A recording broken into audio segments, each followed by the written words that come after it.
দর্শক, শুরু হলো বাংলাদেশের সমসাময়িক রাজনীতি নিয়ে টাইম টেলিভিশনের নিয়মিত আয়োজন টাইম পলিটিক্স। যুক্তরাষ্ট্র এবং যুক্তরাষ্ট্রের বাইরে পৃথিবীর যে প্রান্তে বসে যারাই আমাদের এই অনুষ্ঠান দেখছেন তাদের সবাইকে স্বাগত জানাচ্ছি আমি পুলক মাহমুদ।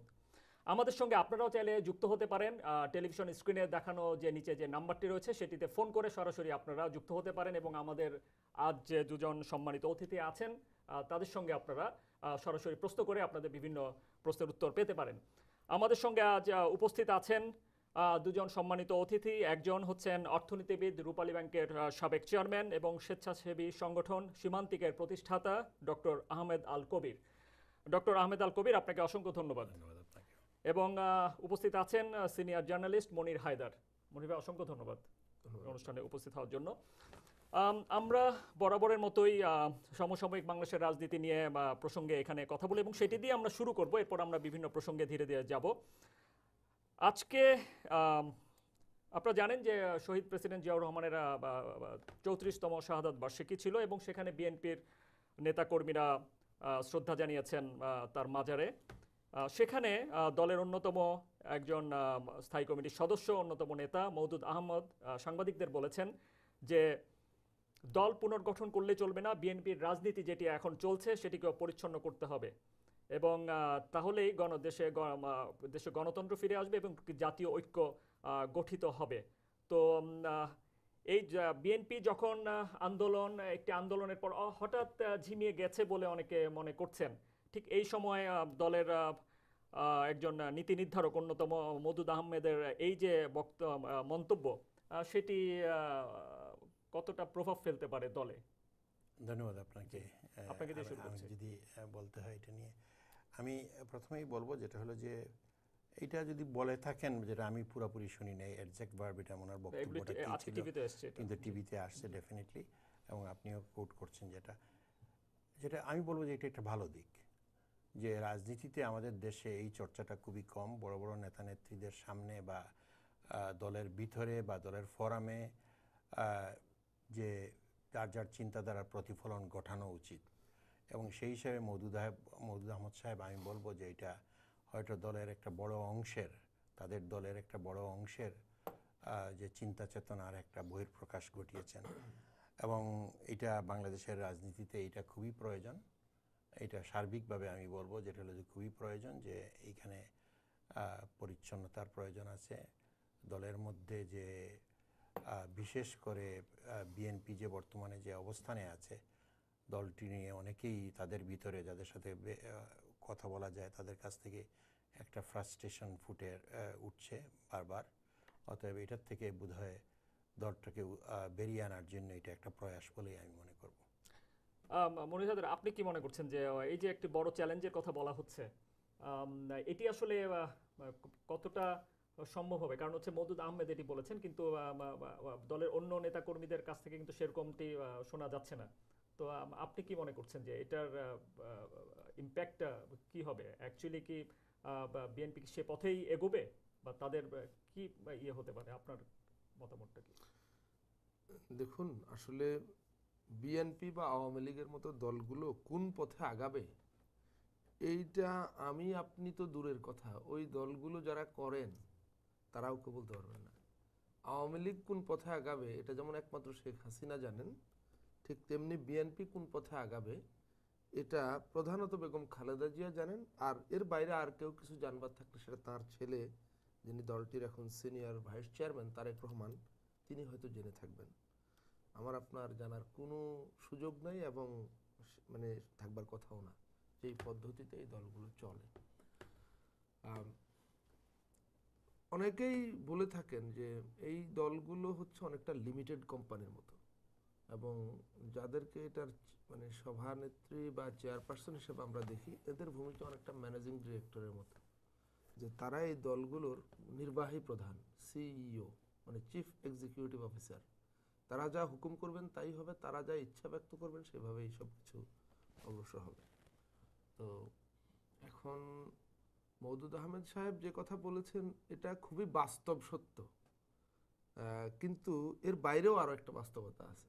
সেটা হলো যে দেশের সামগ্রিক রাজনীতি যে ধারায় প্রভাবিত, বা রাজনৈতিক প্রক্রিয়া, পলিটিক্যাল প্রসেস যে ধারায় এখন প্রতিষ্ঠিত রয়েছে, সেখানে শুধুমাত্র বিএনপি একটা দলের মধ্যে যদি কিছুটা গণতান্ত্রিক রীতি প্রথার চর্চা শুরু হয়, তার মধ্য দিয়ে হ্যাঁ হয়তো একটা দলের মধ্যে গণতন্ত্রের চর্চা শুরু হবে, কিন্তু সামগ্রিক জাতীয় জীবনে সেটার খুব বেশি প্রভাব পড়বার অবকাশ নেই।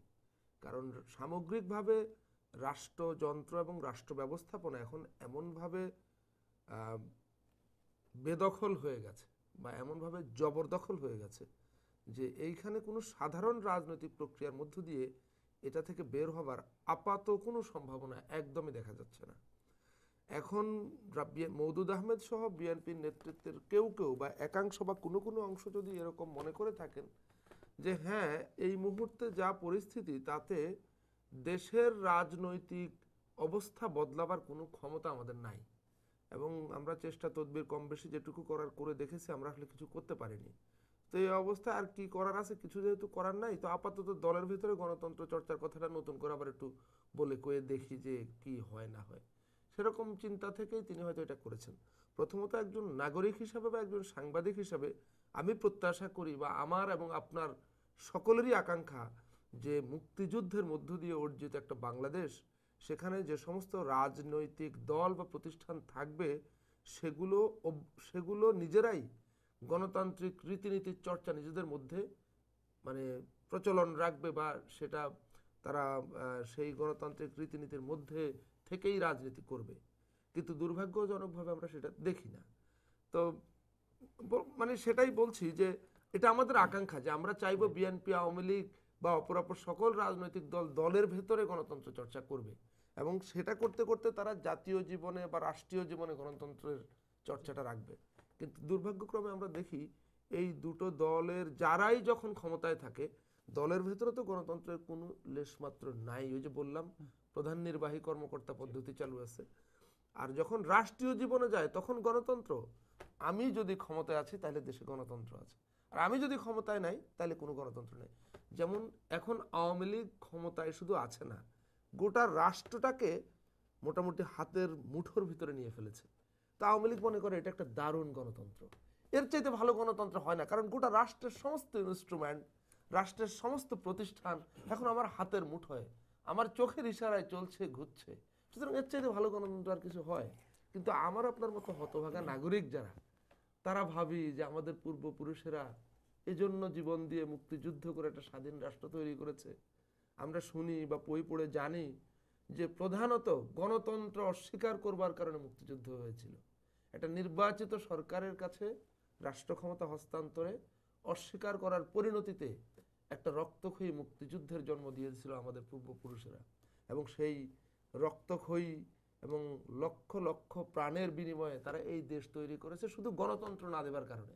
একটা গণতান্ত্রিক বাংলাদেশ বিনির্মাণের স্বপ্ন নিয়ে, লক্ষ্য নিয়ে তারা জীবন দিয়েছিলেন। লাখ লাখ মানুষ আহত হয়েছেন, রক্ত দিয়েছেন, লাখ লাখ মা বোন ধর্ষিত হয়েছেন, তাদের ইজ্জত হারিয়েছেন এই গণতন্ত্রের জন্য। আমি একটু সূত্র ধরিয়ে দেই, উনি যেটি বললেন ওনার পুরো বক্তব্যের একটু সূত্র ধরিয়ে দিয়ে আপনি বলবেন, সেটি হচ্ছে যে তাহলে কি এটা বলা যায় যে প্রত্যেকটি দল বাংলাদেশে যে দুটি বড় দল আছে তারা তাদের যে গণতন্ত্রের যে চর্চাটা সেটার আসলে সঠিক রিফ্লেকশন হচ্ছে না? আমি সার্বিক এই বিষয়টি যে প্রসঙ্গগুলো টানলেন সেটা নিয়ে আমি একটা কথাই বলতে চাই। আমি ব্যক্তিগতভাবে বিশ্বাস করি, আমি নিজেও মুক্তিযোদ্ধা এবং আমি মুক্তিযুদ্ধ করেছি, যে চিন্তাধারা আমরা অর্থনৈতিক বৈষম্যের কথা এনেছি, উন্নয়নকে আমরা বলেছি যে সোনার বাংলা গড়ার স্বপ্ন নিয়ে, কিন্তু এই দেশ আমরা মুক্তিযুদ্ধ যারা করেছে, আমরা যারা মুক্তিযুদ্ধ করেছি, আমরা করেছি এটাকে সোনার বাংলা গড়ে তোলার লক্ষ্য নিয়ে, একটা উন্নত বাংলাদেশ গড়ার লক্ষ্য নিয়ে। আমরা এখানে শান্তি মধ্যে একটা শান্তি পরিবেশ গড়ে তোলার লক্ষ্য নিয়ে আমরা করেছি, পাশাপাশি গণতন্ত্র। এখন আমাকে তিনটা আমি এত ন্যারো ডাউন এবং এত মানে ন্যারোলি আমি ফোকাস করতে চাই না। আমার কাছে প্রশ্ন হচ্ছে, আমি উন্নয়ন চাই, শান্তি চাই, না গণতন্ত্র চাই, না তিনটাই চাই, না কোনটাকে প্রায়োরিটি দিতে চাই? আমি উন্নয়নকে প্রায়োরিটি দিতে চাই, শান্তিকে প্রায়োরিটি দিতে চাই, নাকি না গণতন্ত্রকে প্রায়োরিটি দিতে চাই? আমার বিবেচনায়, আমার একটা লেখায়ও লিখেছি, যেটা হচ্ছে আমি উন্নয়নকে প্রায়োরিটি দেয় আমার গ্রামের সাধারণ মানুষ, আমার যারা নিম্ন আয়ের মানুষ, সাধারণ মানুষ, সকলেই কিন্তু উন্নয়নকে সর্বাগ্রে নিতে চায়। সে চায় তার বাড়ির পাশের রাস্তাটি কেমন হচ্ছে, সে চায় তার উন্নয়নের অন্যান্য দিকগুলোকে সর্বাগ্রে নিতে চায়। যারা মধ্যবিত্ত তারা চায় শান্তিকে সামনে নিতে, কারণ উনি চিন্তা করেন যে আমার স্বামী কাজে গেছেন, আমার বাচ্চারা স্কুলে যাবে, আমি একটা আমার সুন্দর ভবিষ্যৎ সুন্দরভাবে গড়ে তুলব। এবং দ্বিতীয় জিনিস চান তিনি উন্নয়নকে চান, তারপরে তার কাছে গণতন্ত্র। আর যারা উচ্চবিত্ত সমাজের অনেক সুবিধাভোগী যারা বিভিন্নভাবে, তারাই কিন্তু সর্বাগ্রে বলছেন আজকে গণতন্ত্রের কথা এবং অন্যগুলোকে উন্নয়ন এবং শান্তিকে পিছনে ঠেলে দিচ্ছেন। আমাদের মনে হয় প্রথম সময় যেটা চিন্তা করতে হবে, উন্নয়ন, শান্তি, গণতন্ত্রের মধ্যে আমরা কিভাবে প্রায়োরিটাইজ করতে চাই, কোনটাকে সামনে আনতে চাই।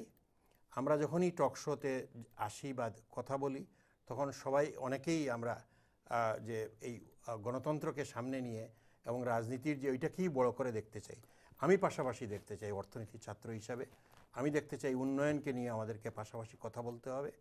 আমাদেরকে কথা বলতে হবে শান্তিকে নিয়ে। আমরা শান্তিপূর্ণ একটা অবস্থানের পরিবেশ সৃষ্টি করতে চাই কিভাবে, এবং কিভাবে তা করা সম্ভব। তারপরে আমি বলতে চাই যেটা হচ্ছে গণতন্ত্রের কথা। এখন আমি আপনার প্রশ্ন যেটা বলতেছিলেন যে গণতন্ত্রতে আমি যেটা দেখি ব্যক্তিগতভাবে, যেটা হচ্ছে যে গণতন্ত্রে অনেক ধরনের ডেফিনিশন নিয়েও প্রশ্ন আছে, কে কিভাবে ডিফাইন করেন। অনেকে এক দলকেও বলেন এটি এক ধরনের গণতন্ত্র, মানে সাধারণ মানুষের সকলের গণতন্ত্র এটা। আর ডিক্টেটরশিপকে অনেক সময় সামরিক একনায়কতন্ত্রকেও অনেকে এক ধরনের গণতন্ত্র বলেন, যে এইখানে আর কোনো কিছু বলার দরকার নেই, এইখানে কিন্তু বাস্তবে যে ওয়ার্ল্ড ওয়াইড যে গ্লোবালি যে ডিফাইন্ড যে অবস্থান আছে, সাধারণভাবে আমরা গণতন্ত্রকে যেভাবে দেখি, এটার কিন্তু আইডিয়াল পীঠস্থান খুব নাই দুনিয়াতে। আইডিয়াল কোনো ডেফিনেশনও নাই। আইডিয়াল ডেফিনেশন এবং বা পীঠস্থান যদি আমি বলি, যেটা হচ্ছে যে আমাদেরকে একটা will have to strive for that. আমরা গণতন্ত্রের লক্ষ্যে আমরা কাজ করব। আমি ব্যক্তিগতভাবে মনে করি যখনই উন্নয়ন হয়, অটোমেটিকভাবে আমাদের গণতন্ত্রের চর্চারও একটা উন্নত অবস্থানে যাব। এবং আমি এইগুলাকে কোনো ব্যারিয়ার হিসেবে না, I am not a pessimist. আমি ব্যক্তিগতভাবে বিশ্বাস করি আমরা যদি উন্নয়নের একটা পর্যায়ে যেতে পারি, আমাদের গণতন্ত্রের চর্চা বৃদ্ধি পাবে। আমি চাই শক্তিশালী বিরোধী দল থাকা উচিত কোনো দেশের উন্নয়নের জন্য। শুধু যে শক্তিশালী উন্নয়নের জন্য একটা শক্তিশালী বিরোধী দলের প্রয়োজন আছে। শুধু সরকার শক্তিশালী হলে চলবে না, এটার পাশাপাশি শক্তিশালী বিরোধী দলের প্রয়োজন। এবং বাংলাদেশের মতো দেশে যদি এই ধরনের শক্তিশালী বিরোধী দল না থাকে, তবে অনেকেই ভয় করেন, এবং আমি তাদের সাথে অনেকটা একমত, যে যারা ফান্ডামেন্টালিস্ট, এক্সট্রিমিস্ট, তারা হয়তো তাদের জায়গা করে নেবে। আমি ওইটাও চাই না। আমি চাই বাংলাদেশে শক্তিশালী বিরোধী দল, এটা হোক বিএনপি, হোক আওয়ামী লীগ, হোক যে মানে এই ধরনের যারা ন্যূনতম চর্চাটাও অ্যাটলিস্ট তারা মুখে বলে গণতন্ত্রের কথা, তাদেরকেও কিন্তু আমি যেটা দেখতে চাই, যেটা হলো যে তারা এই চর্চাটাকে এগিয়ে নিয়ে যাবে, উন্নয়নের পথে কাজ করবে। উন্নয়নের ইস্যুগুলোতে যেন একটা মিনিমাম ঐক্যমত প্রতিষ্ঠিত হয়, এটাই আমার কাম্য, এবং আমি এইভাবেই দেশকে দেখতে চাই। আপনি যে চাওয়ার কথা বললেন যে অনেক কিছু আপনি হয়তো চান দেশকে এভাবে, এবং ওইভাবে এগুচ্ছে অনেকটা। হ্যাঁ, তো এখন এই চাওয়া এবং পাওয়ার মধ্যে যেটি আছে, সেটির মধ্যে কতটা ফারাক আপনি দেখেন? না, আমি বলতে চাই উন্নয়নের দিক দিয়ে আমরা কিন্তু গত কয়েক বছরে আমরা অনেক মিরাকল, এবং এটাকে যেমন গোল্ডম্যান স্যাক্সের কথাই যদি ধরেন, যদি নেক্সট 11-এর মধ্যে তারা নিছেন স্ট্যান্ডার্ড অ্যান্ড পুয়ারের লেটেস্ট এই বছরে 2015 সালের রেটিং যদি আপনি দেখেন, স্ট্যান্ডার্ড অ্যান্ড পুয়ারের রেটিং দেখবেন যে তারা একটা স্টেবল ইকোনমি হিসাবে বাংলাদেশকে চিহ্নিত করছে, এবং ইটস এ পজিটিভ। অনেকে ভাবছিল যে প্রথম 3 মাসের যে গণ্ডগোলের জন্য দেশে যে অরাজকতা সৃষ্টি হয়েছিল, এর জন্য তো হয়তো স্ট্যান্ডার্ড অ্যান্ড পুয়ারের রেটিং কমবে, এটা বেশিরভাগ অর্থনীতিবিদ এই ধরনের ফোরকাস্ট করছিলেন, কিন্তু এটা ঘটেনি। বাংলাদেশের অর্থনীতিকে মোটামুটিভাবে বাইরের দুনিয়ার যারা ইকোনমিকে মনিটর করেন তারা দেখছেন। এবং আপনি যদি দেখেন নিজের ইন্ডিকেটরগুলোর দিকেও তাকালে আপনি দেখবেন যে 2006 সালে আমাদের মাথাপিছু আয় ছিল $487, এখন তা $1314 এসেছে। আমরা যদি আমাদের যে রপ্তানি আয়ের দিকে তাকাই, যেটা ছিল 2006 সালে $10 বিলিয়ন মতো, এখন তা $32 বিলিয়ন পার হয়ে গেছে। আমরা যদি তাকাই আমাদের দারিদ্র্য সীমার নিচে মানুষের সংখ্যার দিকে, 40% মতো ছিল, এখন তা 24% মতো চলে আসছে। আমরা যদি তাকাই যে প্রবাসী বাংলাদেশিদের রিমিটেন্স, যেটা কল্পনাও করা যাচ্ছিল না যে $5 বিলিয়ন ক্রস করা, ইট ওয়াজ এ বিগ চ্যালেঞ্জ। এইটা এখন রিমিটেন্সটাকে আমরা প্রায় 15 বিলিয়নে নিয়ে গেছি, যেটা বাস্তবে জিনিস। বৈদেশিক মুদ্রার রিজার্ভ নিয়ে অনেক সময় শঙ্কাবোধ করা হয়েছে, কিন্তু এটাও 5 গুণ বৃদ্ধি পেয়েছে। রিজার্ভ ছিল 2006 সালে $5 বিলিয়ন মতো, সেইটা 4.87 মতো, এখন কিন্তু তা বেড়ে প্রায় 24 বিলিয়নের মতো হয়েছে। আমি এই দিকগুলো বলছি যে শিক্ষা ক্ষেত্রে ব্যাপক উন্নতি হয়েছে। শিক্ষা ক্ষেত্রে অ্যাটলিস্ট বছরের শুরুতে এখন ক্লাসগুলো শুরু হয়, বইগুলো পেয়ে যায় ছাত্রছাত্রীরা, এইসব জিনিসগুলো ঘটেছে। কিন্তু আমাদের সমস্যাও আছে অনেক, আমাদের চ্যালেঞ্জও অনেক। বাজেটের আকার হয়তো 6 গুণ বৃদ্ধি পেয়েছে এই 6-7 বছরে, কিন্তু তাও বাজেট বাস্তবায়নে আমাদের অনেক সমস্যা, একটা দুইটা সমস্যা নয়, অনেক সমস্যা আছে। এইখানে ব্যুরোক্রেটিক ইনএফিসিয়েন্সি এগুলো চরমে আছে। তারপরে হচ্ছে যে বাজেট বাস্তবায়ন, আমাদের যে সার্বিক যে ইনস্টিটিউশনাল যে সিচুয়েশন, যে আমাদের যে কমিউনিকেশন বা ইনফ্রাস্ট্রাকচারের সিচুয়েশন এখনও কিন্তু এক্সপেক্টেড লেভেলে যায়নি। আমাদের ইনভেস্টমেন্ট এখনও পর্যন্ত যে $1 বিলিয়ন অতিক্রম করছে, কিন্তু it is not at all up to our expectation.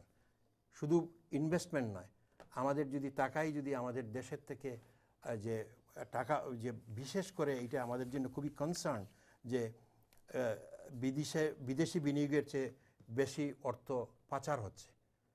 এবং এইটা কারা পাচার করছে? এটা হলো এক শ্রেণীর লোক, ব্যবসায়ীদের ওভার ইনভয়েসিং, আন্ডার ইনভয়েসিং, এইসব ট্রানজ্যাকশনের মাধ্যমে হচ্ছে। কিন্তু পাশাপাশি আরেকটা জিনিস হচ্ছে, আমি একটা পয়েন্ট বলেই আমি শেষ করতেছি, যেটা হচ্ছে যে এই পাচারের সাথে কিন্তু আমাদের শিক্ষিত সমাজ, যারা দেশের জমি বিক্রি করে অবৈধ উপায়ে দেশ থেকে মানি নিয়ে আসতেছেন, এবং এইটা বড় বড় ডেভেলপিং এবং বিশেষ করে সেকেন্ড হোম প্রোগ্রাম বা বিভিন্ন ধরনের যেগুলো হয়েছে মালয়েশিয়া বা অন্যান্য জায়গাগুলোতে, বাংলাদেশি শিক্ষিতদের সংখ্যা দিন দিন যেন বৃদ্ধি পাচ্ছে। আমরা আপনার কাছে আবারও আসবো। অনেকগুলি প্রসঙ্গ উনি এনেছেন আর কি, আপনি এটাতে কি বলবেন? যেমন উনি বলেছেন যে সাধারণ জনগণের কাছে আসলে উন্নয়নটা হচ্ছে আগে, তারপর হচ্ছে ডেমোক্রেসি, গণতন্ত্রের কথা বলছেন। গণতন্ত্রের লক্ষ্যে উনি বলছেন যে কাজ করা উচিত, এবং উন্নয়নকে শক্তিশালী করলেই গণতন্ত্রের ভিত শক্তিশালী হবে। বর্তমান প্রেক্ষাপটে আরো অনেক বিষয় নিয়ে আপনার কি মতামত? আপনি কোনো বিরতিতে যাচ্ছেন না তো? না। তো আমি কিছু প্রসঙ্গ আসলে চলে এসেছে। ডক্টর আহমদ আল কবির, তিনি একজন মুক্তিযোদ্ধা। তিনি এই সরকারের আমলে গত 6 বছর একটি ব্যাংকের, রাষ্ট্রায়ত্ত ব্যাংকের চেয়ারম্যানের দায়িত্ব পালন করেছেন। সে কারণে তার কাছে অনেক তথ্য উপাত্ত, ডাটা, স্পেসিফিক পরিসংখ্যান তার কাছে রয়েছে, তিনি বলেছেন।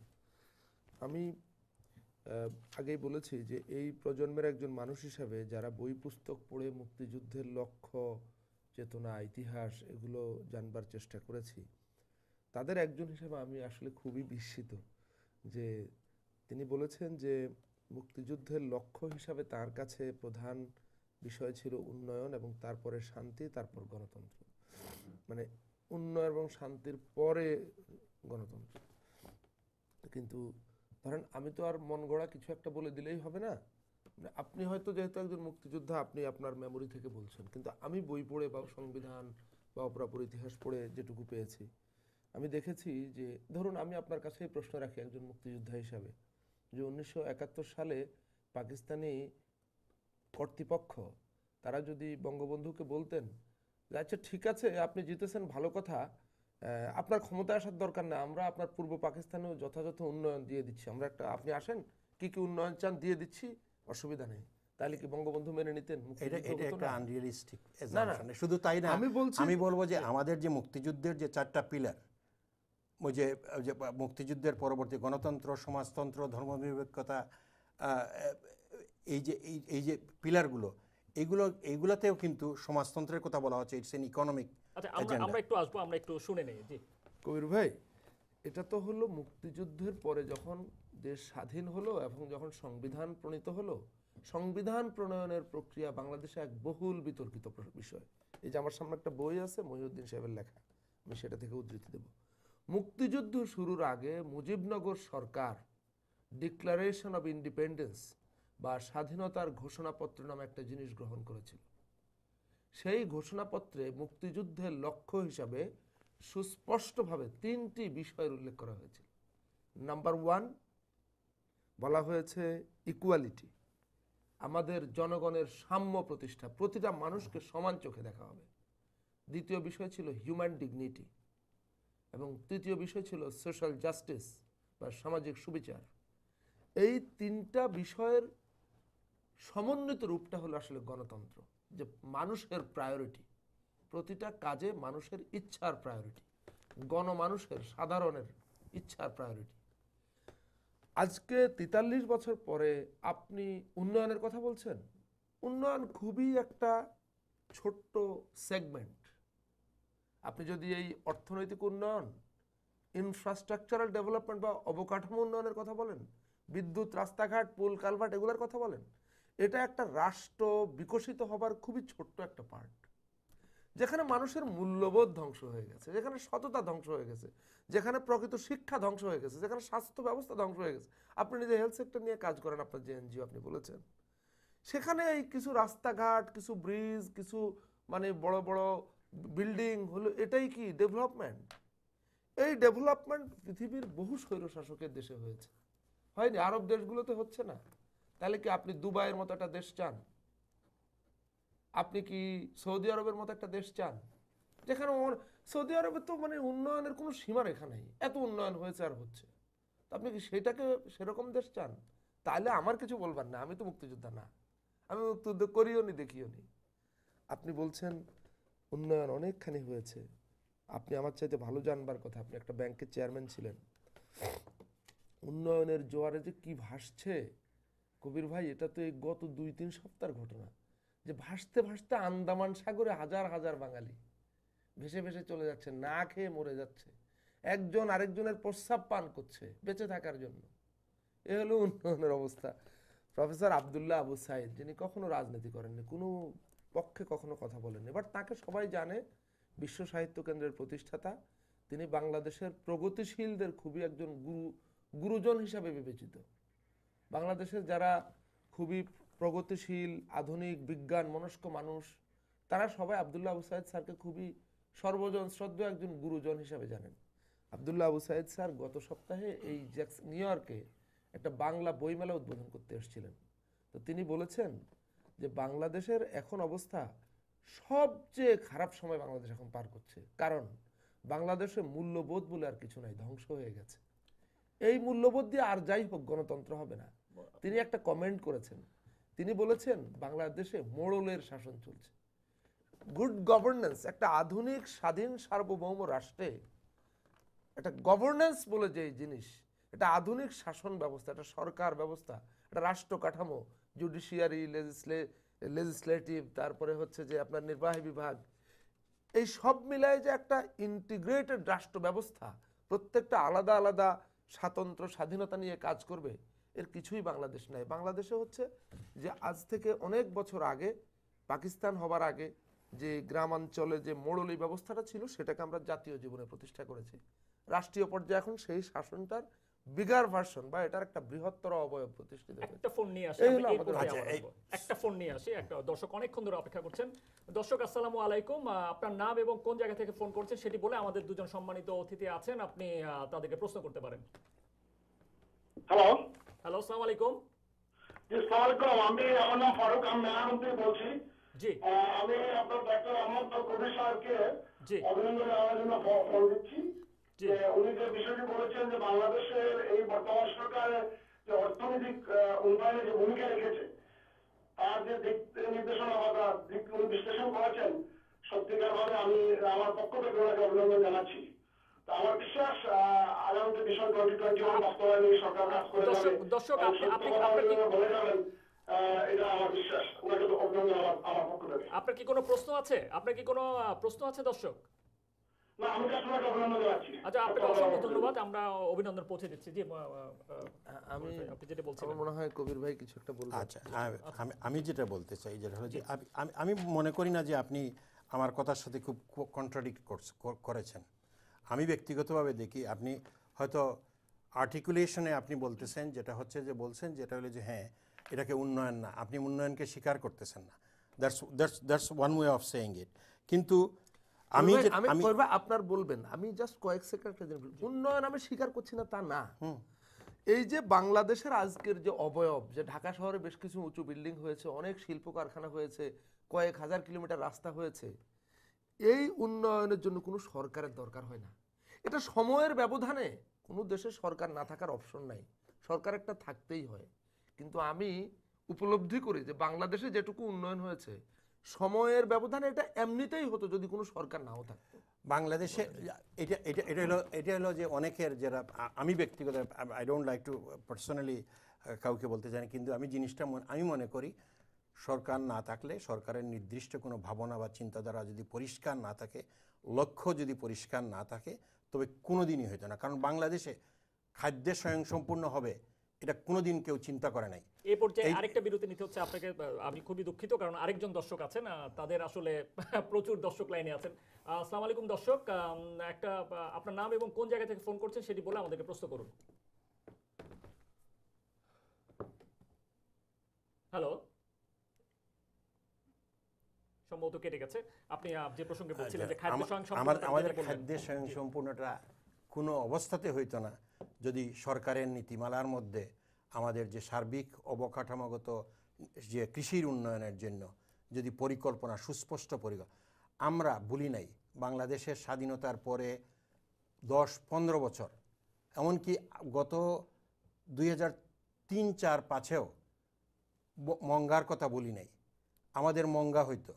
এগুলা কিন্তু মঙ্গা একটা ডেফিনেশন থেকে আমাদের ইতিহাস থেকে মুছে গেছে। আর বাংলাদেশের উন্নয়নকে আমি ওইগুলাকে, আমার কৃষক শ্রমিক মানুষ কলা গাছের থুর ভিতরেরটা খেয়ে বাঁচত আশ্বিন কার্তিক মাস আসলে, ওইটাও আমরা বলি নাই। এটা বাংলাদেশের ইতিহাসের অঙ্গ ছিল। বাংলাদেশে এটা একটা হিস্ট্রি হয়ে গেছে। আপনারা হয়তো নতুন প্রজন্মের অনেকেই এগুলো জানেন না, কিন্তু বাংলাদেশে ছিল আশ্বিন কার্তিক মাস আসলে মানুষজন একবেলা খাইতো। মানুষের, গ্রামের মানুষের পায়ে কোনোদিন স্যান্ডেল দেখা যেত না। গ্রামের মানুষের যে কাপড়, ওই পুরানো লন্ডনি কাপড় আসতো আমাদের এইখানে, এবং এগুলা বাজারে হুমড়ি খেয়ে মানুষজন কিনতো। এটাই ছিল বাংলাদেশ। বাংলাদেশের যে পরিবর্তন হয়েছে, এই বাংলাদেশের মুক্তিযুদ্ধ এবং আমরা যারা মুক্তিযুদ্ধের পরে যে পরিবর্তনগুলো, বাংলাদেশে ডিজিটাল বাংলাদেশ নিয়ে এই সরকারের প্রথম বছরে 2009-10 সালে it was a big joke, কিন্তু it's no longer a joke. স্কাইপে এখন প্রত্যেকটা ইউনিয়ন সেন্টার থেকে লোকজন করছে এবং বিদেশের সাথে কথা বলছে প্রযুক্তির উপরে। আমার বক্তব্য হচ্ছে এটা যে এই উন্নয়নের ফলেই কিন্তু মানুষজন জানছে একটা যে কি জাহাজ ডুবে যাচ্ছে, ডুবে যাওয়ার মুহূর্তে যে এমেচার ক্যামেরাম্যান না, তারা মোবাইল ফোন থেকে ফটো তুলে এটা টেলিভিশনে প্রচার হচ্ছে। এটা যে নৌকার যে জাহাজ ডুবে যাচ্ছে যেটা, এটাও তো আমাদের মিডিয়ার সার্থকতা, আমাদের যে সার্বিক উন্নয়নের সার্থকতা। এইখানেই উন্নয়ন। এইখানে এখন কিন্তু লুকানোর কোনো সুযোগ নাই। যারা লুকাতে চেষ্টা করেন, মনে করেন যে কেউ শুনবে না, জানবে না, এই সুযোগটা আর নাই। এটাই হচ্ছে বাংলাদেশের উন্নয়ন। আমি ওইভাবেই উন্নয়নকে দেখি। দর্শক, আসসালামু আলাইকুম, আপনি আপনার নাম এবং কোন জায়গা থেকে ফোন করছেন সেটি বলে আমাদেরকে প্রশ্ন করুন। হ্যালো হ্যালো হ্যালো দর্শক, আপনি কি শুনতে পাচ্ছেন? জি, আমি শুনতে পাচ্ছি। জি, আসসালামু আলাইকুম। আসসালামু আলাইকুম। জি, ওয়ালাইকুম আসসালাম। আপনার নাম এবং কোন জায়গা থেকে ফোন করেছেন সেটি বলে আমাদের দুজন অতিথি আছেন, আপনি প্রশ্ন করতে পারেন। আচ্ছা, আমি জামাইকা থেকে বলছিলাম। আমার নাম কামাল। আমার প্রশ্নটা হচ্ছে সাংবাদিক মনির হায়দার সাহেবের কাছে। জি, বলুন। ওনার কাছে আমার প্রশ্ন হচ্ছে, উনি একটু আগে বললেন যে উনি মুক্তিযুদ্ধ সচক্ষে দেখেননি, উনি বিভিন্ন বই পুস্তক পড়ে বাংলাদেশে মুক্তিযুদ্ধ সম্পর্কে ওনার ধারণা জন্মেছে বা উনি জ্ঞান আহরণ করেছেন, এবং উনি শুধু বারবার গণতন্ত্রের বিষয়টাকে সামনে এনেছেন। কিন্তু আমরা যেটা জানি যে বিভিন্ন আমারও মুক্তিযুদ্ধের সরাসরি খালি চোখে দেখার সুযোগ হয়নি, কিন্তু আমি যেটা দেখেছি বা পড়েছি সেটা হচ্ছে বাংলাদেশের মুক্তিযুদ্ধে যেটা 4টা স্তম্ভ, ধর্মনিরপেক্ষতা, বাঙালি জাতীয়তাবাদ, গণতন্ত্র এবং সমাজতন্ত্র। আজকে বাংলাদেশে যে 75 পরবর্তী সময়ে বঙ্গবন্ধু, জাতির জনক বঙ্গবন্ধুকে হত্যার পরে যে রাষ্ট্রীয় কাঠামোতে গণতন্ত্রকে যেভাবে হত্যা করা হয়েছে এবং গণতন্ত্রের সমস্ত যে স্তম্ভগুলোকে ভেঙে দেওয়া হয়েছে, প্রতিষ্ঠানগুলোকে নিশ্চিহ্ন করা হয়েছে। যদি মনির হায়দার সাহেব সেই 75-এর 15ই আগস্ট পরবর্তী সময় থেকে যদি একটু আজকের দিন পর্যন্ত এই ব্যাপারে যদি একটু আলোকপাত করে, তাহলে আমরা একটু বাধিত হই দর্শক ওনার মুখ থেকে। 75 পরবর্তী সময়ে গণতন্ত্রকে কিভাবে ধ্বংস করা হয়েছে, বাংলাদেশের মুক্তিযুদ্ধের সরাসরি যারা বিরোধিতাকারী ছিল তাদের কি ধরনের ভূমিকা ছিল, তাদের সম্পর্কে যদি আজকের এই অনুষ্ঠানে একটু আলোচনা করেন, তাহলে আমরা দর্শকরা খুব বাধিত হই। আপনাকে অসংখ্য ধন্যবাদ দর্শক, আপনাকে অসংখ্য ধন্যবাদ। আমরা একটু বিরতিতে যাব এবং আমরা ফিরবো এবং আপনার এই প্রশ্নটির উত্তর নিয়ে মনির হায়দারের কাছে। তার আগে অবশ্যই আপনারও কিছু বলা ছিল, আমরা ফিরে আসছি। দর্শক, একটু ছোট্ট বিরতিতে যেতে হচ্ছে, ফিরছি খুব শীঘ্রই, আমাদের সঙ্গে থাকুন।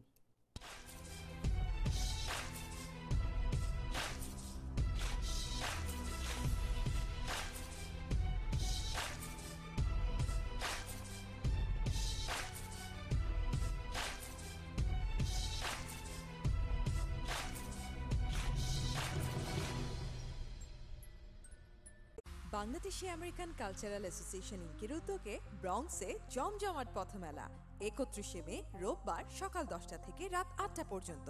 থাকছে নিউ ইয়র্কের জনপ্রিয় সঙ্গীত শিল্পীদের পরিবেশনায় সাংস্কৃতিক অনুষ্ঠান, শিশুদের খেলাধুলার জন্য ফ্রি রাইড, এছাড়াও থাকছে আকর্ষণীয় রাফেল ড্র। আমন্ত্রণে আব্দুল হাশিম হাসনু, আহবাব চৌধুরী খোকন, সোহেল চৌধুরী, টিপু চৌধুরী, বোরহানুদ্দিন। স্টলের জন্য যোগাযোগ করুন 6465418591, 9143031186, 9174056276 এবং 6464797631 এই নম্বরে। আপনারা সবাই আমন্ত্রিত। বাংলাদেশি প্রতিষ্ঠানের ব্যবস্থাপনায় বাংলাদেশি গাইডের তত্ত্বাবধানে ঘুরে আসুন ফ্লোরিডা ও বাহামা। আমরা এখন নিয়মিত Disney World, Miami Beach, Key West ও বাহামা দ্বীপপুঞ্জে ট্যুর অপারেট করছি। আমাদের অন্যান্য tour Niagara Falls, Thousand Island, Niagara Falls Canada, Thousand Island, Niagara Falls Washington DC, Luray Caverns, Smoky Mountain, Ruby Falls, Rock City, Philadelphia, Virginia, Washington DC. যোগাযোগ Bangla tour 3472807269। Bangla tour, ভ্রমণে আপনার বিশ্বস্ত সঙ্গী।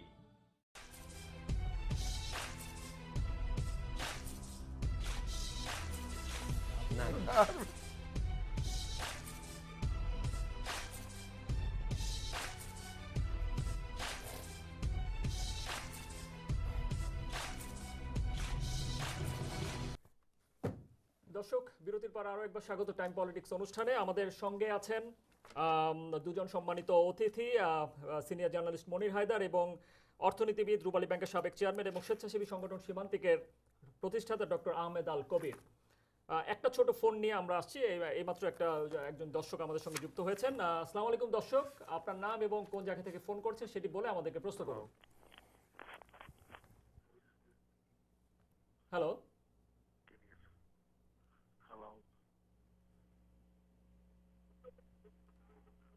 Hello দর্শক, আমার মনে হয় আপনি আপনার টেলিভিশনের যে ভলিউমটি আছে, সাউন্ড ভলিউম, সেটি একটু কমিয়ে তারপর আপনি প্রশ্ন করুন, তাহলে আপনি শুনতে পাবেন। হ্যালো হ্যালো ফোনটি বোধহয় লাইনটি কেটে গেছে। আপনি যেটি বলছিলেন যে আসলে এখন আসে মঙ্গার যে মঙ্গা নাই, মানে আমাদের শোনা যায় না। শুধু তাই নয়, আমরা ঐতিহাসিকভাবে মুক্তিযুদ্ধের পরে যেসব যে সংকটের কথা অনেকগুলো শুনতাম, আমরা অনেকগুলো থেকে আমি বলবো যে এটা আমাদের মুক্তিযুদ্ধের সফলতা। আমরা বিভিন্নভাবে, আর অতি সম্প্রতি গত 5 বছরে যেটা হচ্ছে যে একটা জিনিস ঘটেছে, যেটা হচ্ছে বাংলাদেশে আগে সবসময় পরিকল্পনা করা হতো স্বল্পমেয়াদী, কোনো দীর্ঘমেয়াদী কোনো পরিকল্পনার কোনো ভিশন 2021-এর মাধ্যমে একটা মধ্যমমেয়াদী একটা পরিকল্পনা এবং ভিশন যেটা 41 ওনারা বলেছেন, যেটা হচ্ছে এটার মধ্যে দীর্ঘমেয়াদী একটা পরিকল্পনার রূপরেখা তৈরি হয়েছে। এবং এইটাকে কিন্তু সকল মহল থেকে কন্টেন্ট ওয়াইজ এটাকে বাস্তবায়ন নিয়ে অনেকের প্রশ্ন থাকতে পারে, বাস্তবায়ন প্রক্রিয়া, বাস্তবায়নের গতি বা বাস্তবায়নের বিভিন্ন দিক নিয়ে অনেকের প্রশ্ন আছে। কিন্তু সার্বিকভাবে এইটা যে আরেকটা জিনিস আমি বলতে চাই, বাংলাদেশে সম্প্রতি যেটা ঘটেছে গত 5 বছরে যেটা ঘটেছে, যেটা যে ইনকাম ইনইকুয়ালিটিস যেটা ছিল, ধনী গরিবদের মধ্যে বৈষম্য, এমনকি লেটেস্ট স্ট্যাটিস্টিক্সও বলতেছে বেশ কিছু কমেছে, কিন্তু আরও আমাদের প্রত্যাশিত ছিল অনেক বেশি। এবং এটা কমার একটা কারণ যেটা হচ্ছে যে, এবং যেটা জাতিসংঘ থেকেও বারবার এটাকে আমাদের অ্যাপ্রিসিয়েট করা হচ্ছে, যেটা যে একটা সেফটি নেট, নিরাপত্তা বলয় সৃষ্টি করা হয়েছে 25% মানুষকে কভার করে, 25, যেমন হচ্ছে বিধবা ভাতা, বয়স্ক ভাতা, যে ভালনারেবল গ্রুপ ফিডিং প্রোগ্রাম, মুক্তিযুদ্ধ ভাতা, পঙ্গুদের জন্য ভাতা, ব্রেস্ট ফিডিং মাদারদের জন্য ভাতা, এই ধরনের অনেকগুলো ভাতা আমাদের চালু হয়েছে এখন। এবং এই যে চালু হওয়ার ফলে একটা নিরাপত্তা বলয় সৃষ্টি হয়েছে। আবারও ফিরছি আপনার কাছে, এই নিরাপত্তা বলয় নিয়ে আবারও ফিরছি আমরা। একটি দর্শক আমাদের অপেক্ষায় আছেন। দর্শক আসসালামু আলাইকুম, আপনার নাম এবং কোন জায়গা থেকে ফোন করছেন সেটি বলে আমাদেরকে প্রশ্ন করুন। জি, আমি মনির হোসেন বলছি জামাইকা থেকে। আমি ডক্টর কবির কাছে একটা প্রশ্ন করতে চাচ্ছি। জি বলুন। উনি তো রূপালী ব্যাংকের চেয়ারম্যান ছিলেন, তো উনি যে রূপালী ব্যাংক তো এক পর্যায়ে এটা বিক্রির জন্য মনস্থ করা হয়েছিল, অনেক পার্টি ছিলেন, সেই বঙ্কুর রূপালী ব্যাংকে এখন উনি লাভবান একটি সংস্থায় পরিচালনা করেছেন, আমি জানি। তো এটা কিভাবে উনি করতে সক্ষম হলেন আমার একটু জানার খুব আকাঙ্ক্ষা। বা অন্যান্য যেসব কোম্পানি, অন্যান্য ব্যাংক বা বীমা প্রতিষ্ঠান আছেন, ওগুলো কি অবস্থা আমার জানা হয়েছে। আপনাকে অসংখ্য ধন্যবাদ। ধন্যবাদ। আচ্ছা, আমি আমার আগের পয়েন্টটা শেষ করে আমি এই পয়েন্টটাতে চলে আসবো। খুব দ্রুতই আসতেছি আমি। আর আমি একটা কথা বলতে চাই, যেটা হলো যে আমিও মনে করি হিউম্যান ডিগনিটি বা সোশ্যাল জাস্টিস এগুলো এনশিওর করার জন্য আমাদের সকলেই কাজ করতে পারেন। These are all parts of development. আমি এটাকে ডেভেলপমেন্টের উন্নয়নের অংশ হিসাবেই দেখি, আমি শান্তির অংশ হিসাবে দেখি। আমি উন্নয়নের কথা বলেছি, আমি শান্তির কথা বলেছি, এবং এই দুইটা যদি আগায় যেতে পারি, আমি নিশ্চিত যে ডেমোক্রেসিকে কেউ আটকায় রাখতে পারবে না, কেউ প্রতিবন্ধকতা সৃষ্টি করতে পারবে না। আর যেটা বলেছেন যে আমি বলবো একটু কাইন্ডলি ইনভেস্টিগেট করার জন্য, যেটা হচ্ছে যে আমাদের যে আন্দামান সাগরে যে হাজার হাজার লোক, যে এটা অত্যন্ত আমাদের জন্য দুঃসংবাদ, এগুলা কাম্য নয় আমাদের। কিন্তু এটার জন্য একটা আন্তর্জাতিক চক্র, শুধু বাংলাদেশ নয়, এখানে পার্শ্ববর্তী সবগুলো দেশ ইনভলভ, এবং থাইল্যান্ডের যে সামরিক চক্র, যেটা মেইনলি এটার হুতা, এবং এইগুলো সবগুলো মিলে এটা চেইন কাজ করছে। এবং আমাদের মানুষ যে গরিব, যে 25% মানুষ এখনও পর্যন্ত গরিব আছে, এই উন্নয়নকে এইখানেই টানতে হবে আমাদের। ওই উন্নয়নকে যদি আমরা যদি উন্নয়নকে গরিবিতে যদি দারিদ্রতাকে যদি আমরা বিদায় করতে পারি, তবেই আমাদের এই ধরনের এর আর কোনো অল্টারনেটিভ নাই। একটাই অল্টারনেটিভ হচ্ছে যেটা সরকার যেটা ঘোষণা করছে 2018-19 সালের মধ্যে আমাদের 13-14% মধ্যে আমাদের দারিদ্রতা চলে, এইটা যদি কমে যায়, যদি, আমি নিশ্চিত এটা বন্ধ হবে। এখন আমি আসি একটা কথা খুব সংক্ষিপ্তভাবে দর্শকের জনাব মনির হোসেন সাহেবের প্রসঙ্গে। আমরা কি একটা ফোন নিয়ে আসতে পারি আপনার এই প্রসঙ্গটা শুরু করার আগে? বা একটি ফোন। দর্শক আসসালামু আলাইকুম, আপনার নাম এবং কোন জায়গা থেকে ফোন করেছেন সেটি বলে আমাদেরকে প্রশ্ন করুন।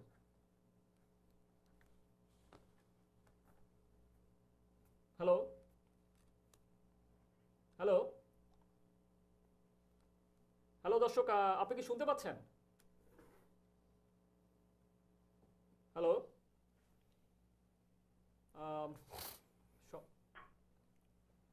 সম্ভবত আমরা লাইনটি আসলে শুনতে পাচ্ছি না দর্শকের কথা।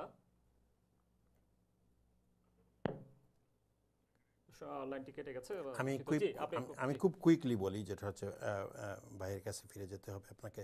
যেটা হচ্ছে যে রূপালী ব্যাংকের আমি যখন দায়িত্ব নিই 2009 সালে, তখন কিন্তু খুবই খারাপ অবস্থা ছিল। এটা একটা সৌদি প্রিন্সের কাছে বিক্রির নাম নিয়ে, এটা অনেক ধরনের, আমি ওই ঘটনাগুলোতে, পুরানো ঘটনাগুলোতে যেতে চাই না। এটা বিক্রির একটা নাটক ছিল, এবং এই নাটকের একটা অংশ বিভিন্ন সময়ে এটা সামনে আসছে। কিন্তু আমি দায়িত্ব নেওয়ার 1 মাসের মাথায় আমরা একটা ম্যানেজমেন্ট রিভিউ করাই, এবং এখানে কোনো বিদেশি এক্সপার্ট ছিল না। আর যে সোনালী অগ্রণী জনতাতে বিদেশি এক্সপার্ট দিয়ে রিভিউ করানো হয়েছে, ওয়ার্ল্ড ব্যাংক বা অন্যান্যরা করছেন, কিন্তু আমরা এখানে করছি কি যে শুধু বাংলাদেশের একজন ব্যাংকার, একজন ম্যানেজমেন্ট স্পেশালিস্ট বিশ্ববিদ্যালয় থেকে, আরেকজনকে আমরা নিছি যেটা হচ্ছে যে স্বাভাবিক বা বিশ্ববিদ্যালয়ের শিক্ষক, এই তিনজনকে নিয়ে আমরা পুরো রিভিউটা করছি। এবং রিভিউটা করে এটা পার্টিসিপেটরি 2 মাস ব্যাপী পুরো রিভিউ হয়েছে। রিভিউ রিকমেন্ডেশন যেটা পাইছি ওইটাকেই কিন্তু আমি আমার টিম নিয়ে ব্যাংকের ওই একই ধরনের স্টাফ নিয়ে আমরা পর্যায়ক্রমে এটাকে আমরা প্রথম ইমিডিয়েট কি করব, মধ্যমেয়াদে কি করব, এবং যে 3 বছরের মাথায় কি করব, এবং আমরা 3 বছরের মাথায় লক্ষ্যমাত্রা নেই যে আমরা এটাকে লাভজনক প্রতিষ্ঠানে রূপান্তর। আমি যেদিন দায়িত্ব নেই 1236 কোটি টাকা লসে ছিল এই প্রতিষ্ঠান, আর 3 বছরের মাথায় 300 কোটি টাকা লাভে চলে যায়। এবং আমি বলবো যে এখনও এটা খুবই সবল একটা অবস্থানে আছে। এবং আমি বলবো যে শুধু ব্যবস্থাপনায় উন্নয়নের জন্য আমি আমার কোনো কৃতিত্ব নেব না। এইখানে জিনিসটা হচ্ছে একটা টিম ওয়ার্ক করছি, এবং টিম ওয়ার্কটা হয়েছে ব্যবস্থাপনায় উন্নয়নের মাধ্যমে। একটি ফোন আছে, আমরা একটু ফোন নিয়ে আসছি। দর্শক আসসালামু আলাইকুম, আপনার নাম এবং কোন জায়গা থেকে ফোন করছেন বলে খুব দ্রুত প্রশ্ন করুন। হ্যালো। হ্যালো, আসসালামু আলাইকুম। ওয়ালাইকুম আসসালাম। যে আমি জসিম বলছি দেলোয়ার থেকে। জি বলুন জসিম ভাই, দেলোয়ার থেকে। আপনাকে অসংখ্য ধন্যবাদ। আমার প্রশ্ন হলো মনির হায়দার ভাইয়ের কাছে। জি। আসসালামু আলাইকুম মনির হায়দার ভাই। জি ওয়ালাইকুম আসসালাম। আমি সবসময় আপনার টক শো দেখি, বাংলাদেশের টক শো গুলো করছেন এগুলো আমি দেখছি, আমার তো ভালো লাগে আপনার টক শো। তো আমার প্রশ্ন আপনার কাছে, 5 জানুয়ারি যে নির্বাচনটা হলো। জি বলুন। জি শুনছি, বলুন। আসসালামু আলাইকুম। জি আমি শুনছি, বলুন। আমি জসিম দেলোয়ার থেকে বলছি। জি আমরা শুনতে পাচ্ছি, আপনি বলুন। যে আমার প্রশ্ন মনির হায়দার ভাইয়ের কাছে, আমি সবসময় তার টক শো গুলো দেখি, আমার তো ভালো লাগে তার টক শো যে কথা বললে কথাগুলা। তার কাছে আমার প্রশ্ন, বাংলাদেশে কি আজও গণতন্ত্র আছে? আপনাকে অসংখ্য ধন্যবাদ মনির ভাই। অনেকগুলি প্রসঙ্গ উনি এনেছেন, আমি সেগুলি একটু জাস্ট রিপিট করি। সেটা হচ্ছে যে একজন দর্শক বলেছেন যে 75 পরবর্তী বাংলাদেশের যে গণতন্ত্রের কি অবস্থা সেটি উনি জানতে চেয়েছেন, আর এই দর্শক যেটি বলেছেন। এবং পাশাপাশি ডক্টর আহমেদ আল কবিরও কিছু প্রসঙ্গ এনেছেন, বাংলাদেশের যে উন্নয়নের যে কথাটি বলেছেন যে এখন আর মঙ্গার পদধ্বনি শোনা যায় না, এবং অনেক কিছু এনেছেন। আপনি যদি সবকিছুকে একসাথে করে যদি বলেন। জি ধন্যবাদ। আমি আসলে সত্যি বলতে কি এই কোনো ডিবেটে যাওয়ার একদম ইচ্ছা হয় না, আর কথাও বলে যে খুব বেশি কোনো ফল আছে তা তো না। জানি না এটার কোনো লং টার্ম বা সুদূর প্রসারী প্রভাব আছে কিনা, কিন্তু আপাত দৃষ্টিতে এই কথাগুলোর কোনো আসলে ফল নেই আমরা যেগুলো বলি। বরং এগুলো বলে যারা ক্ষমতায় আছে এবং যারা অতীতে ক্ষমতায় ছিল এবং যারা ভবিষ্যতে ক্ষমতায় আসবে, প্রত্যেকের কাছে আমরা চক্ষুশীল হয়ে যাই। মানে এটা মানে খুবই পরিষ্কার, সবাই জানে। জনাব ডক্টর আহমদ আল কবির অত্যন্ত অভিজ্ঞ লোক, দেশে বিদেশে তিনি উন্নয়ন ইস্যুতে বহু কাজ করেছেন, এখনও করছেন। তার মতো যারা এনজিও বা বেসরকারি সংস্থায় নিয়ে কাজ করেন তারা তাদেরকে উন্নয়ন কর্মী বলতে পছন্দ করেন, স্বাচ্ছন্দ্য বোধ করেন। তো সুতরাং উন্নয়ন ব্যাপারটা তিনি খুব ভালো বুঝেন নিঃসন্দেহে। আমি শুধু বলবো যে দেখেন, আমাদের 4.5 বছর পরে স্বাধীন হয়েছিল ভিয়েতনাম। তো সেই ভিয়েতনামে আমি 2004 সালে গিয়েছিলাম। তো সেবার গিয়ে আমি শুনছিলাম যে ওই বছর তাদের বিদেশি এফডিআর মানে ফরেন ডাইরেক্ট ইনভেস্টমেন্ট এফডিআই এসেছিল $6 বিলিয়ন+। তো মানে $6 বিলিয়ন বেশি ফরেন ইনভেস্টমেন্ট এসেছিল। আর আমরা এখন স্বাধীনতার 43 বছর পরে আমাদের কত আসছে? 1 বিলিয়ন আনতে মানে আমাদের জীবন মানে ইয়ে হয়ে যাচ্ছে, নাবিশ্বাস উঠে যাচ্ছে। তো আমাদের উন্নয়ন এখন এই যে আমি তো আবার রিপিট করতে হয়, যে সমস্ত উন্নয়ন হয়েছে আপনি বলেন বাংলাদেশে উন্নয়নের সবচাইতে বড় জায়গা, ফোকাস জায়গা হলো গার্মেন্ট সেক্টর। গভর্নমেন্টগুলোর কি অবদান আছে? এই গভর্নমেন্ট, আগের গভর্নমেন্ট, তার আগের গভর্নমেন্টগুলো হচ্ছে ব্যারিয়ার সৃষ্টি করেছে, প্রতিবন্ধকতা তৈরি করেছে। আপনি গার্মেন্টস এন্টারপ্রেনারদের সঙ্গে কথা বলে দেখেন, তারা বলবে ভাই এগুলো নিয়ে বেশি কথা বলেন না, আমাদেরকে এখন কোনো মতে কাজ করতে দিচ্ছে, এটা করতে দেন ভাই, কথা বললে আবার জ্বালাবে। মানে গভর্নমেন্টগুলো হচ্ছে নিপীড়ক এন্টারপ্রেনিয়রদের কাছে, ইয়াং এন্টারপ্রেনিয়রদের কাছে, যারা শিল্প কারখানা প্রতিষ্ঠা করে, গার্মেন্টস বলেন, স্পিনিং বলেন, অন্য যে কোনো জুট মিল বলেন। মানে সরকার, সরকারি যন্ত্র, ব্যুরোক্রেসি, রাষ্ট্রের প্রতিষ্ঠানগুলো, সেই রপ্তানি উন্নয়ন ব্যুরো বলেন, সেই বিনিয়োগ বোর্ড বলেন, সেই পরিবেশ অধিদপ্তর বলেন, প্রত্যেকটা জায়গায় আতঙ্কের জায়গা। মানে এরা হচ্ছে এটা কিভাবে অস্বীকার করবেন? এটা তো ওপেন, বাংলাদেশে সবাই জানে এটা ওপেন। এটা আমি স্বীকার করি। তো এই হলো গভর্নমেন্টগুলোর চেহারা। যে কাজটা করতে পারেনি রাজনৈতিক সরকারগুলো, সেটা হলো এই যে ব্যুরোক্রেসির ইনএফিসিয়েন্সির কথা আপনি বললেন, এই ব্যুরোক্রেসিকে এফিশিয়েন্ট এবং অ্যাকাউন্টেবল করা দূরের কথা, গত 43 বছরে এটা ডেটোরয়েট মানে এর অবনতি হতে হতে বা পেছনের দিকে যেতে যেতে এখন এমন জায়গায় এসছে যে ব্যুরোক্রেসি এখন এফিশিয়েন্সি তো নাই, এটা হচ্ছে একটা বলগাহীন জায়গা, কারো কোনো জবাবদিহিতা নাই। জয় বাংলা বলতে পারলেই হচ্ছে তার আর 7 খুন মাফ। বিএনপি ক্ষমতায় থাকলে যদি সে কোনো মতে জিন্দাবাদ বলতে পারে, জাতীয়তাবাদী খাতায় নাম লেখাতে পারে, তাহলে আর তার কোনো কাজও দরকার নাই, কোনো যোগ্যতাও দরকার নাই। ওই যে এক ভাই ফোন করলেন, কামাল সাহেব বোধহয়, তিনি বলেছেন প্রতিষ্ঠান ধ্বংসের কথা। আমি ঠিক বুঝি নাই তার কথা। প্রতিষ্ঠান ধ্বংসের এর চাইতে প্রকৃষ্ট উদাহরণ কি আছে যে বাংলাদেশের সকল প্রতিষ্ঠান এখন ধ্বংসের একদম শেষ সীমায়। মানে আমি নাম নিয়ে বলবো না, সকল প্রতিষ্ঠান, রাষ্ট্রীয় প্রতিষ্ঠান, সাংবিধানিক প্রতিষ্ঠান, মানে দলীয়করণ আগে একটা সফট টার্ম ছিল, এখন এটা দলীয়করণের মধ্যে নাই, এটা একেবারে শেষ। এগুলোর মধ্যে মানুষের সাধারণ কোনো রকমের সার্ভিস, এগুলার ন্যূনতম কোনো স্বাতন্ত্র এবং স্বাধীন চরিত্র কিছুই নাই। সুতরাং এই এফিসিয়েন্সি আপনি কার কাছ থেকে, কোথা থেকে, কিভাবে আশা করবেন? কামাল সাহেবের যে একটা প্রশ্ন করতে গিয়ে তিনি বললেন মুক্তিযুদ্ধের 4 স্তম্ভ, কি গণতন্ত্র, ধর্মনিরপেক্ষতার, সমাজতন্ত্র বললেন না? আচ্ছা কবির ভাই, আপনি তো মুক্তিযুদ্ধ, এগুলা কি মুক্তিযুদ্ধের স্তম্ভ? এটা হলো যখন সংবিধান তৈরি করে তখন বলা হয়েছে আমাদের শাসনতন্ত্রের 4টা মূলনীতি। শাসনতন্ত্রের 4টা মূলনীতি কি করে মুক্তিযুদ্ধের স্তম্ভ হয়?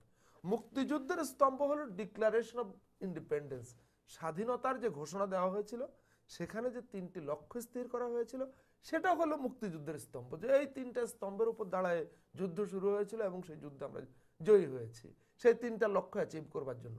43 বছরে সেই 3টা লক্ষ্য আমরা কতটুকু অ্যাচিভ করেছি? আমি একটু শেষ করি। কবির ভাইয়ের কাছে প্রশ্ন, ইকুয়ালিটি বাংলাদেশে কি ইকুয়ালিটি আছে বলেন তো কবির ভাই? আপনি বিএনপি করে দেখেন, আজকে আপনি আওয়ামী লীগের বাইরে অন্য দল করে দেখেন, ইকুয়ালিটি কাকে বলে দেখবেন। হিউম্যান ডিগনিটি, বাংলাদেশে মানুষ আর কুকুরের লাশ একসঙ্গে পড়ে থাকে, মানুষ মানে গুম হয়ে যাচ্ছে, নিখোঁজ হয়ে যাচ্ছে, পুলিশ থানায় নিয়ে গুলি করে পা পঙ্গু করে দিচ্ছে, পঙ্গু হাসপাতালে নিয়ে সে পা কাটতে হচ্ছে শুধুমাত্র ভিন্ন মত করার কারণে।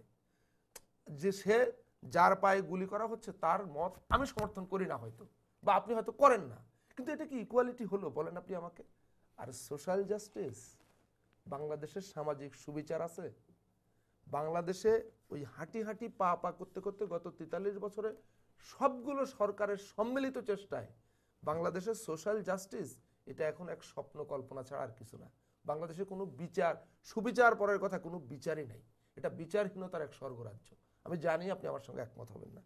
আমি আপনার কথার সূত্রে আপনার কাছে একটা প্রশ্ন রাখি। আপনি বললেন জাহাজ ডুবে যাচ্ছে, একজন মোবাইল ফোন দিয়ে ভিডিও করছে, এভাবেই বাংলাদেশে উন্নয়ন হচ্ছে। কবির ভাই, আমি ঠিক বুঝলাম না যে এই একবিংশ শতাব্দীতে শত শত মানুষ নিয়ে পদ্মার মধ্যখানে একটা জাহাজ ডুবে যাচ্ছে, একজন ভিডিও করছে, এখানে উন্নয়নের কি দেখা গেল? আমি ঠিক, আপনি যদি একটু ব্যাখ্যা করেন।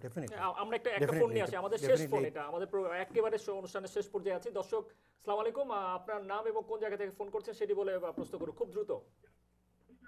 হ্যালো হ্যালো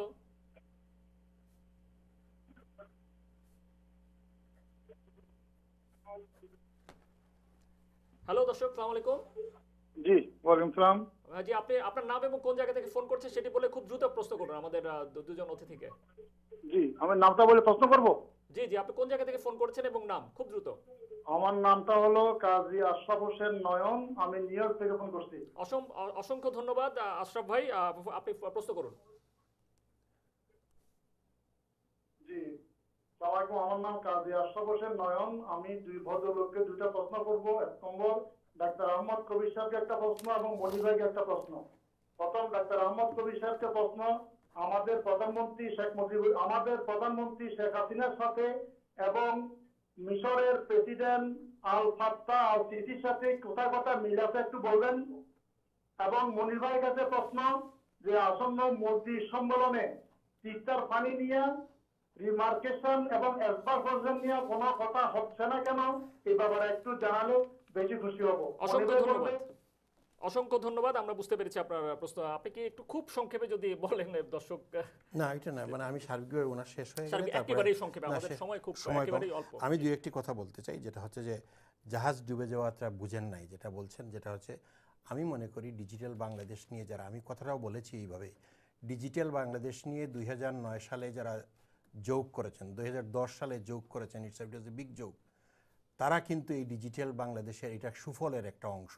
এটাকে বুঝতে হবে। এখন মোবাইল টেকনোলজি, যে ডিজিটাল টেকনোলজি বাংলাদেশের প্রত্যেকটা, এটা একটা উন্নয়নের ফলেই হয়েছে। এটাকে বুঝতে হবে, ওইভাবেই ইন্টারপ্রিটেশন করে। এটা যদি না দেখেন, এটা না দেখতে পারেন।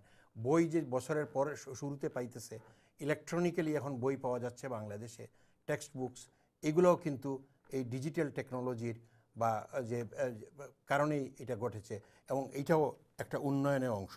মুক্তিযুদ্ধের পিলার বলতে আপনি যদি শুধু ডিক্লারেশনের যে 1.5 পৃষ্ঠাকে যদি বলেন, যদি যে মুক্তিযুদ্ধের যে guiding principal, overall guiding principal, that's true, কিন্তু মুক্তিযুদ্ধের পরে সাথে সাথেই যে কনস্টিটিউয়েন্ট অ্যাসেম্বলি যারা সংবিধান রচনা করেছেন, আমাদের কোনো কনস্টিটিউয়েন্ট অ্যাসেম্বলি ছিল না কবির ভাই। আমাদের ছিল, যারা ছিল, আমি তো বলতেছি যেটা হচ্ছে যে যাদেরকে নিয়ে সংসদ সদস্য যারা ওই সময় জাতীয় সংসদে ছিল এবং প্রাদেশিক পরিষদে ছিল, তাদেরকে নিয়েই কনস্টিটিউয়েন্ট অ্যাসেম্বলি করা হয়েছিল। এবং এই যে অ্যাসেম্বলিতে যারা সংবিধান যারা রচনা করেছেন, তারা সবাই মিলে এই যে পিলার্সগুলো চিহ্নিত করেছেন, এবং এইটাকেই স্পিরিট আকারে ওই সময়ে, কিন্তু এখন যতটুকু পলিউশন করতে পারেন স্বাধীনতার ইতিহাসকে, বা পলিউটেড করা সম্ভব, ওই সময় এতটুকু সম্ভব ছিল না। 72-73 মুক্তিযুদ্ধের পরে তখন যে স্বাধীনতার যে চিন্তা চেতনাকে, এটা আপহোল্ডেড ছিল, পলিউটেড হয়েছে অনেক পরে, আস্তে আস্তে হয়েছে। কারণ এটা যে কোনো জিনিস যত দেরি হয় ততই হয়। আর কাজী আশরাফ হোসেন সাহেবের যেটা বলতে চাই, আমি মিশরের সাথে বাংলাদেশের তুলনা করারও আমার কোনো ইচ্ছা নাই। কারণ মিশরকে আমি দেখি যে একটা বিদেশি রাষ্ট্রের কলোনি, মানে বড় বৃহৎ শক্তির কলোনি হিসাবেই আমি দেখি। আমি ওইভাবেই দেখি মিশরকে। বাংলাদেশকে ওইভাবে দেখি না। বাংলাদেশকে দেখি একটা নব্য প্রতিবাদী রাষ্ট্র হিসাবে। অনেক ক্ষেত্রেই আমরা প্রতিবাদ করা শিখেছি। আমরা তাদের বড় চোখকেও বাধাগ্রস্ত করার জন্য প্রতিবাদ করেছি, এবং আগামীতেও করার জন্য তৈরি হচ্ছি, যেটা আগে কোনো দিন সম্ভব ছিল না। বড় বড় বিগ পাওয়ারদের এগেইনস্টেও আমরা কথা বলার সামর্থ্য অর্জন করেছি। আমি বলবো এইখানেই পার্থক্য, এবং এইখানেই বিবেচনা করতে হবে। ধন্যবাদ। অনেকগুলি প্রসঙ্গ এসছে, এবং মনির ভাই আমি শুধু একটু ধরে দিই, সেটা হচ্ছে যে মুখ্যমন্ত্রী মমতা বন্দ্যোপাধ্যায় যেটি বলেছেন, যে সাব জানিয়ে দিয়েছেন যে আসন্ন সফরে মোদির তিস্তা চুক্তি হচ্ছে না। দর্শক প্রশ্নটি করেছেন কেন হচ্ছে না, জাস্ট এবং ওনার প্রসঙ্গ। ধন্যবাদ পুলক। আমি কবির ভাইয়ের কথার সূত্রে বলি যে সংবিধানে যে 4 মূলনীতি, এটা আমি আবারও বলি, সংবিধানের 4 মূলনীতি মুক্তিযুদ্ধের পরবর্তীকালে বাংলাদেশে যখন সংবিধান তৈরি করা হয়েছিল তখন এটা অন্তর্ভুক্ত করা হয়েছে। সংবিধান বিষয়ে তো আমরা জন্মের পর যখন পড়াশোনা করতে শিখেছি বা বুঝতে শিখেছি, তখন আমরা এমনভাবে শুনেছি যে পৃথিবীর অন্যতম শ্রেষ্ঠ সংবিধান আমাদের এটা, যে কারণে আমাদের দেশের সবকিছু পৃথিবীর সবচেয়ে আমরা ভয়ে আমাদের জেনারেশন ভয়ে কখনো সংবিধান নিয়ে কোনো কথা বলার চিন্তাই করিনি, যে এটা নিয়ে আমরা কি বলবো, পৃথিবীর অন্যতম শ্রেষ্ঠ সংবিধান। তারপরে এই গত কয়েক বছর ধরে যখন এই টুকটাক কথাবার্তা বলি এবং অনেকের কথা শুনি, কবির ভাইদের মতো জ্ঞানীজনদের কথাবার্তা শুনি, শুনতে শুনতে সংবিধানের ব্যাপারে আগ্রহ জন্মালে তখন এটা নিয়ে একটু পড়াশোনা করতে গিয়ে দেখি যে এর চাইতে মানে প্রচণ্ড রকমের গণতন্ত্র বিরোধী সংবিধান পৃথিবীতে খুবই কম আছে, যেখানে মানে সরকার প্রধানকে সকল ক্ষমতার মালিক বানায় দেওয়া হয়েছে। এটা কোনো গণতান্ত্রিক দেশের সংবিধান হতে পারে? তো এটা ঘাটাঘাটি করতে গিয়ে তো অনেক কিছু পেয়েছি। আমি যে একটা বই, এখানে এই বইটা হলো গবেষক মহিউদ্দিন আহমেদের লেখা, জাসদের উত্থান পতনের ইতিহাস নিয়ে। তো সেখানে তিনি বলছেন যে 1972 সালে যখন আমাদের সংবিধান তৈরি হয়, তখন স্বাধীনতার পতাকা উত্তোলক এবং স্বাধীনতার ইশতেহার পাঠক, এখন তারা বিতর্কিত, তখন তো আর বিতর্কিত না। আসম আব্দুর রব এবং শাহজাহান সিরাজ ওই পর্যায়ে একটা বিবৃতি দিয়েছিলেন। তারা বলেছিলেন, কোট আনকোট, 50 জনের অধিক গণপরিষদের সদস্য যারা দুর্নীতির দায়ে বহিষ্কৃত, তাদের অবর্তমানে এবং বলা হয়েছে গণপরিষদ, যেটা ৭০ সালের নির্বাচনে পরিষদের সদস্যদের প্রায় ৯০% যারা ৭০ সালের নির্বাচনে বিজয়ী হয়েছিলেন আওয়ামী লীগের ব্যানারে, স্বাধীনতা সংগ্রামের সঙ্গে যুক্ত না থেকে ৯০% যুক্ত না থেকে আরাম আয়েসে গা ভাসিয়ে দিয়ে নানা ধরনের অসামাজিক কাজে লিপ্ত থেকে স্বাধীনতা যুদ্ধ চলাকালীন ভারতে নির্লিপ্ত জীবনযাপন করেছে। সশস্ত্র সংগ্রামের মধ্য দিয়ে অর্জিত একটি স্বাধীন দেশের সংবিধান তৈরির অধিকার সেসব গণপরিষদ সদস্যদের আদৌ আছে বলে দেশবাসী মনে করে না। এটা ৭২ সালে আসম আব্দুর রব এবং শাহজাহান সিরাজ, স্বাধীনতার ইশতেহার পাঠক একজন, স্বাধীনতার পতাকা উত্তোলক একজন, তারা এই বিবৃতি দিয়ে ওই গণপরিষদ কর্তৃক সংবিধান প্রণয়নের বিরোধিতা করেছিলেন। এই দুইজনের উপরেও কিন্তু এই ধরনের শেষ করি কবির ভাই, এইরকম একটি ৭০ সালের নির্বাচনের এরকম একটি বিতর্কিত গণপরিষদ সদস্যদের দিয়ে একটি সংবিধান প্রণয়ন করা হয়েছে, যেই সংবিধানে মনের মাধুরী মিশিয়ে সরকার প্রধানকে সকল ক্ষমতার মালিক বানিয়ে দেওয়া হয়েছে। একটা অটোক্রেটিক রাষ্ট্র সৃষ্টির সমস্ত উপাদান সেখানে দিয়ে দেওয়া হয়েছে, সেখানে কিছু মূলনীতি স্থাপন করা হয়েছে। এখন আমরা শুনছি যে এটা হচ্ছে মুক্তিযুদ্ধের স্তম্ভ। এটা নিয়ে বিতর্ক করবার দুঃসাহস এখনো আমার নাই। আমাদের হয়তো আরো অনেক পথ হাঁটতে হবে, অনেক পড়াশোনা করতে হবে। ওই যে এক ভদ্রলোক প্রশ্ন করেছেন যে দেশে এখন গণতন্ত্র আছে কিনা, আর ওই কামাল হোসেন সাহেব ৭৫-এর আগে পরের ইতিহাস বলছিলেন। ওই দেলোয়ার থেকে যে ভদ্রলোক প্রশ্ন করেছেন তার প্রশ্নের জবাবে বলি, বাংলাদেশে এখন সেরকমই গণতন্ত্র আছে যেটা ১৯৭৫ সালের আগে কয়েক বছর ছিল বা বছর খানেক ছিল। এখনকার গণতন্ত্র তার চেয়েও ভয়াবহ গণতন্ত্র। আর যে ভদ্রলোক আপনিও প্রশ্ন করলেন যে মমতা প্রসঙ্গ এবং মোদির সফর, আমরা যারা পাবলিকলি কথা বলি এই টক শোতে বা বিভিন্ন রাউন্ড টেবিল ডিসকাশনে, তো তাদের উদ্দেশ্যে আমার ব্যক্তিগত এক বন্ধু আমাকে পরামর্শ দিয়েছে, দেখো খামাখা এই সরকারের এবং সরকার প্রধান বা তার ঘনিষ্ঠ লোকজনের সমালোচনা করে নিজেদের জীবনকে, পরিবারের জীবনকে এতটা ঝুঁকিপূর্ণ কেন করে তোলো। তারপরে বললেন, দেখো সরকারের সমালোচনা করো না করো, ভারত নিয়ে বেশি কথা কিন্তু বলো না। সুতরাং দুঃখিত, আমি ভারত নিয়ে কোনো কথা বলবো না।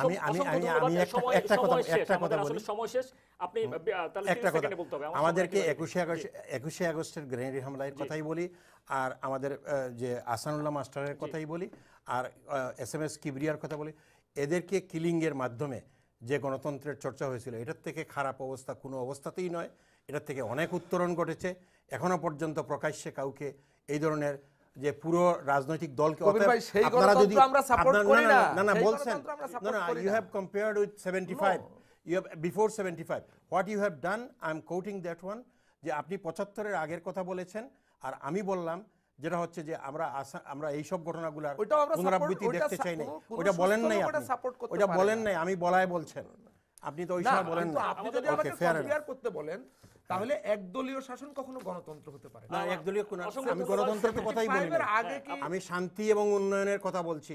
আমি ওইটা যদি হয় অটোমেটিক ভাবে গণতন্ত্র। অসংখ্য ধন্যবাদ মানব সম্পদ উন্নয়ন প্রাণবন্ত আলোচনা। আমার মনে একেবারে সর্বশেষ আমাদের অনুষ্ঠান শেষ, আমরা শুধুমাত্র দর্শকের প্রস্তুতি নিয়ে আমরা আমাদের অনুষ্ঠান আজকে শেষ করব। আসসালামু আলাইকুম দর্শক, আপনার নাম এবং কোন জায়গা থেকে ফোন করছেন সেটি বলে প্রশ্ন করুন। আপনি আমাদের শেষ আজকে দর্শক। আমার নাম হ্যালো শরাফত হোসেন বাবু, আমি ওয়াশিংটন ডিসি থেকে বলছি। জি, আজকের যে ভদ্রলোক ডক্টর আহমেদ আল কবির সাহেবের কাছে আমার একটি প্রশ্ন, অ্যাকচুয়ালি দুইটি প্রশ্ন। একটি, উনি 21শে আগস্ট নিয়ে যা তথ্য দিচ্ছেন সম্পূর্ণ ভিত্তিহীন। বাংলাদেশ ভয়াবহ পরিস্থিতি বিরাজ করছে এবং বাংলাদেশের অর্থনীতি নিয়ে উনি যেভাবে কথা বলছেন, অর্থনীতির অবস্থা 12টা বাজিয়ে 13টা বাজিয়ে 14টা বাজিয়েছেন এই সরকার। আপনাকে অসংখ্য ধন্যবাদ। আমি আশা করব উনি এগুলোর উত্তর দিবেন। আমাদের আসলে আজকে উত্তর দেওয়ার একেবারেই সময় নেই, আমাদের হাতে একেবারেই সময় নেই। আমরা ভবিষ্যতে চেষ্টা করব আবার যদি কখনো এই দুজনকে, আপনাদের দুজনকে পাই। আমরা দর্শক আজ এই পর্যন্তই টাইম পলিটিক্স। আগামীতে আবারও দেখা হবে নতুন কোনো অতিথির সঙ্গে। সে পর্যন্ত সবাই ভালো থাকুন, সুস্থ থাকুন। ধন্যবাদ।